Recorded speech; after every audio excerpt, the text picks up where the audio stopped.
भइल का कसूर हमसे इतने पूछा तैनी आ बन गई सारा भी हम तोहरे चलते रानी। टिकी पे वीडियो बनावत हनी लाइक फॉलोवर्स बढ़ावत हनी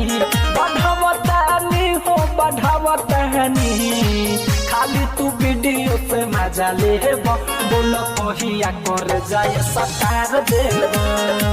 खाली तू वीडियो से मजा ले बोलो कहिया कर जाए सतार देव।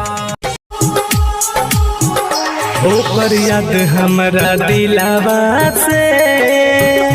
भगवान तू निकाल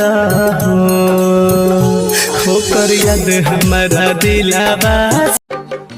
मुझसे मोहब्बत का इजहार